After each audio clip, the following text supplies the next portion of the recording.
علی بھائی سوال ہے، ہندوؤں کے تہوار ہولی اور دیوالی کے کھانے کا کیا کیا جائے؟ وش کر سکتے ہیں؟ یہ بڑا سینسٹیو ایشو ہے۔ پچھلے دنوں آپ کو پتہ دیوالی کی جو سرمنی ہے منائی گئی ہے 6 نومبر کو۔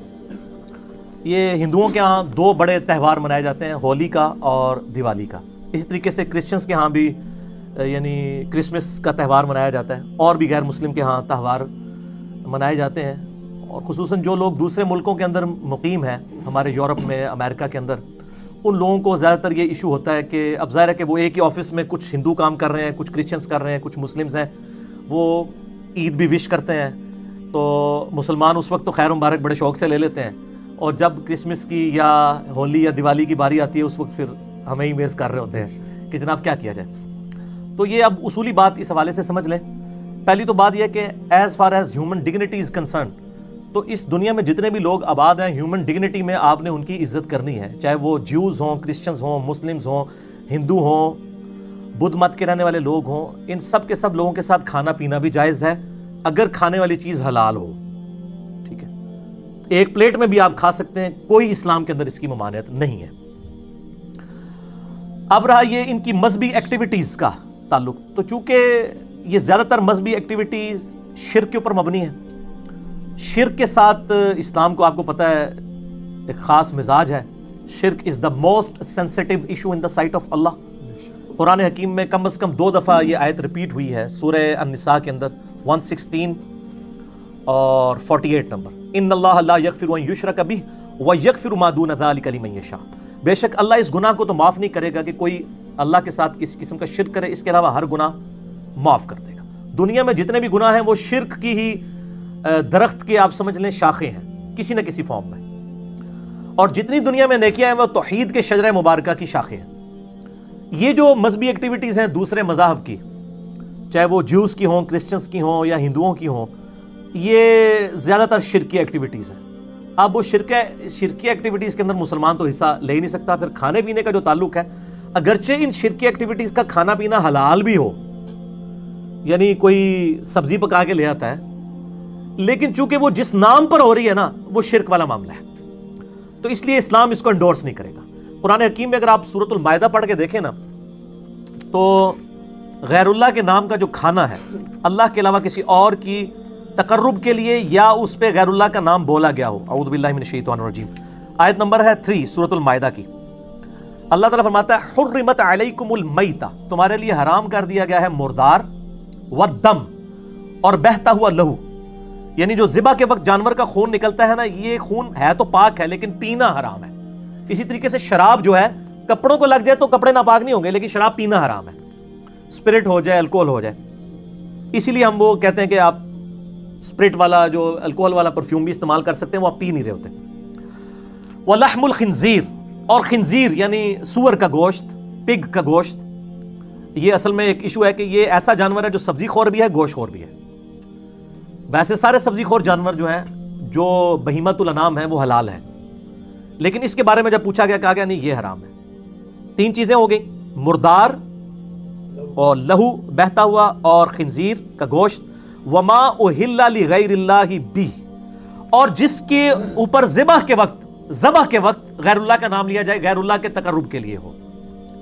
اور یہی پھر آیت آگے چلتی ہے، اس میں ایک الفاظ یہ بھی ہیں، وما ذبح علی النصب، اور جو بتوں کے تھانوں کے اوپر ذبح کیے جاتے ہیں جانور، یعنی ان تھانوں پر غیر اللہ کے تقرب کے لیے جانور ذبح ہو رہے ہیں، وہ بھی حرام ہوں گے، چاہے اللہ کا نام بھی ان پر لیا گیا ہو، تب بھی وہ حرام ہوں گے، کیونکہ تقرب جو ہے وہ غیر اللہ کے لیے ہے۔ صرف یہ نہیں ہے کہ ایک بندہ بسم اللہ اللہ اکبر پڑھ کے تو کسی بت کے سامنے ذبح کر دے تو وہ بھی حرام ہو جائے گا، تقرب اس بت کا ہو گیا، اگرچہ اللہ کا نام لیا ہوا ہے تب بھی تقرب والا معاملہ بھی سینسٹیو ہے۔ تو اسی طریقے سے اس طرح کی ایکٹیویٹیز کے جو کھانے پینے ہیں وہ اسلام میں حرام ہے۔ صحیح مسلم کے اندر حدیث موجود ہے، سیدنا علی رضی اللہ تعالیٰ عنہ سے کسی نے آ کے پوچھا کہ آپ نبی علیہ السلام کے اتنے قریبی ہیں، کیا آپ کو نبی صلی اللہ علیہ وآلہ وسلم نے کچھ خاص باتیں ایسی سکھائی ہیں جو باقی امت کو نہ بتائی ہوں؟ تو مولا علی نے کہا کہ نبی علیہ السلام نے وہی دین ہمیں بھی سکھایا جو پوری امت کو۔ ہاں، جو فہم قرآن ہے وہ تو ظاہر ہے ہر مسلمان کا ایک حصہ ہے، اور پھر فرمایا اپنے تلوار کی نیام میں سے ایک صحیفہ نکالا اور کہا یہ نبی علیہ السلام نے ایک خاص صحیفہ ہمیں دیا ہے جس میں قیدیوں کے احکام لکھے ہوئے تھے۔ اگر کوئی مسلمان کو قتل کر دے اس کی کیا سزا ہے؟ ظاہر ہے نبی علیہ السلام کے بہاف پہ جنگ جمل صفین نہروان لڑنی تھی مولا علی نے، تو حضور نے ان کو بتا دیا کہ ان کے قیدیوں کے ساتھ تم نے کیا سلوک کرنا ہے. اور اس میں یہ عبارت بھی لکھی ہوئی تھی جو مدینے میں بدعت کو جاری کرے اس پہ اللہ کی لعنت، اللہ کے فرشتوں کی لعنت اور تمام لعنت کرنے والوں کی لعنت. یہ حدیث بخاری میں بھی ہے، لیکن مسلم والے طریق میں ایک اضافی ورڈ بھی ہے. وہ الفاظ یہ ہیں کہ جو غیر اللہ کے لیے ذبح کرے اس پہ اللہ کی لعنت.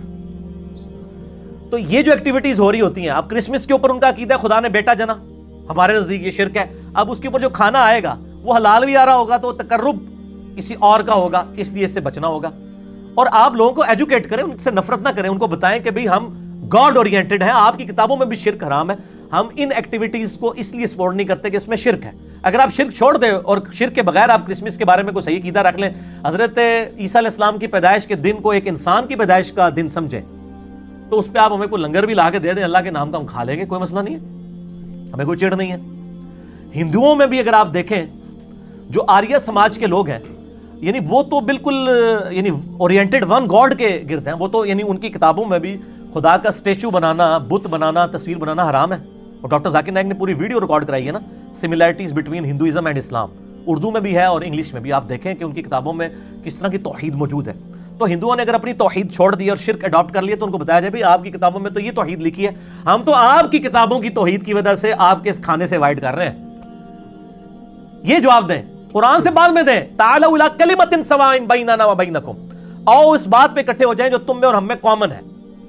سورہ آل عمران آیت نمبر 64. تو ہندوؤں کو ان کی کتابوں کا ریفرنس دیں، عیسائیوں کو ان کی کتابوں کا. ایک اور لیکچر دیا ڈاکٹر ذاکر نائک نے، سملیرٹیز بٹوین کرسچینٹی اینڈ اسلام. اردو میں بھی ہے، انگلش میں بھی. اس میں انہوں نے بتایا کہ اس میں بھی سور کا گوشت حرام ہے، شراب حرام ہے. یہ چیزیں ان کو بتائیں تو انشاءاللہ تعالیٰ لوگ حق بات قبول کریں گے. آپ بتانے کا سٹائل آپ کا ٹھیک ہونا چاہیے. اور یہ جو میں نے دعویٰ کیا نا کہ اگر اللہ کے نام کی بھی آپ ذبح کریں گے، یہ لفظ ذبح ہوتا ہے زبر کے ساتھ، ویسے ہم ذبح بھی اردو میں چل جاتا ہے کیونکہ مولوی غلطیاں نکالتے ہیں، اس لیے میں زبر زیر کا بھی بتاتا ہوں. آپ اللہ کے نام کا بھی اگر ذبح کریں گے کسی تھام کے اوپر جا کے تب بھی حرام ہوگا. کسی مزار کے اوپر جا کے، چاہے وہ بابا گرو نانک کا مزار ہو یا کسی مسلمان کا مزار ہو، وہ حرام ہو جائے گا کیونکہ یہ نبی علیہ السلام کی مخالفت میں ہے. صحیح مسلم میں حدیث ہے، میں تمہیں منع کرتا ہوں قبروں پر عمارتیں بنانے سے، قبروں کو پکا کرنے پہ اور ان پہ بیٹھنے سے. لائیو بیٹھنا بھی حرام ہے، مجاور بن کے بھی بیٹھنا. جو نبی علیہ السلام کی مخالفت پہ چیزیں بنی ہیں ان تھانوں کے اوپر، چاہے وہ ہندوؤں کے ہوں، سکھوں کے ہوں یا مسلمانوں کے ہوں، وہاں پہ اللہ کے نام کا ذبیحہ بھی حرام ہوگا کھانا. اس کے ثبوت میں سنن ابی داؤد کے اندر ایک حدیث موجود ہے. ایک صحابی نے منت مانی کہ میں مقام بوانا پر جا کر اونٹ قربان کروں گا. نبی علیہ السلام نے اس صحابی کو بلا کے پوچھا، یہ کسی خاص مقام پہ تم اونٹ جو ذبح کرنے جا رہے ہو، کیا زمانہ جاہلیت میں وہاں کوئی مشرکانہ میلہ تو نہیں لگتا تھا؟ ہائے ہائے ہائے ہائے، امام الموحدین صلی اللہ علیہ وآلہ وسلم. یار اگر پرانے زمانے میں لگتا تھا تو اب کیا مسئلہ ہے؟ اب تو نہیں لگتا نا. کدھر نے کہا جی شاہ جی دی یاد تازہ بھی ہوندی ہے نا، یہ نہ کوئی کہہ دے جی پرانی یادیں دوبارہ تازہ ہو گئی ہیں. ان کا یا رسول اللہ کبھی مشرکانہ وہاں پہ میلہ یعنی نہیں لگا کرتا تھا. آپ نے کہا وہاں کوئی اس قسم کی یعنی ایکٹیویٹیز تو نہیں ہوتی تھی، کوئی خوشی کی ایکٹیویٹیز جو شرکیہ ہوں؟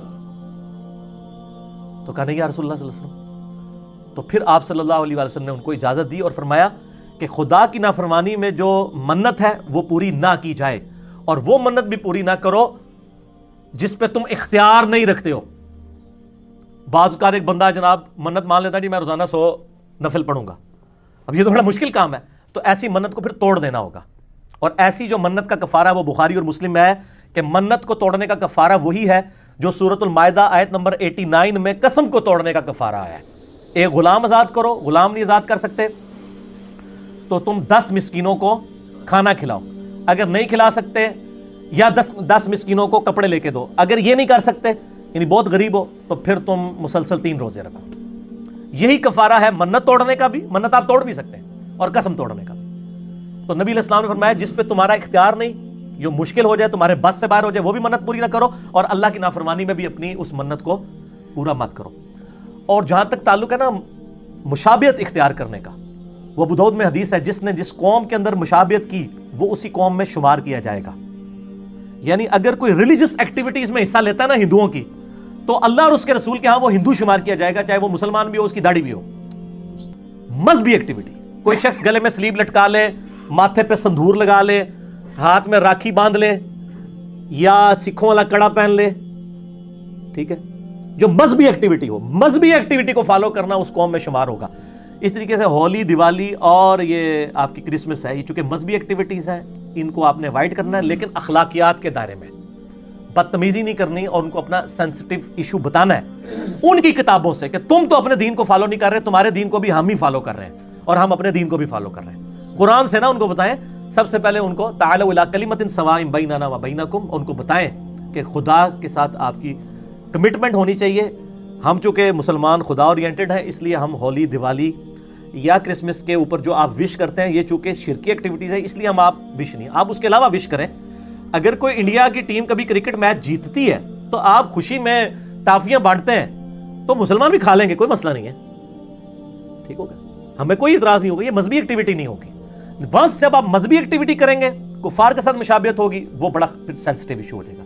اس لیے اس کو آپ نے اوائڈ کرنا ہے. اس کو اوائڈ کرنے کا طریقہ بھی میں نے بتا دیا, خالی میں لاہور دا راہ نہیں دسیا, لاہور جانے کا کرایہ بھی دے دیا, صرف راستہ نہیں بتایا آپ کو کہ اس طریقے سے اس ایشو کو غیر مسلم ملکوں میں رہنے والے لوگ ٹیکل کریں. ہندو کوئی کہ ان کو کہ آپ کی کتابوں میں شرک غلط لکھا ہوا ہے, غیر اللہ کے نام کی نیاز نہیں ہو سکتی. کرسچنس کو بھی بتائیں اور کہیں کہ یہ آپ اپنی کتابوں پہ نہیں چل رہے, دیکھو ہم مسلمان آپ کی کتابوں پہ آپ سے بڑھ کر چل رہے ہیں, آپ بھی ان چیزوں کو دیکھیں. ٹھیک ہو.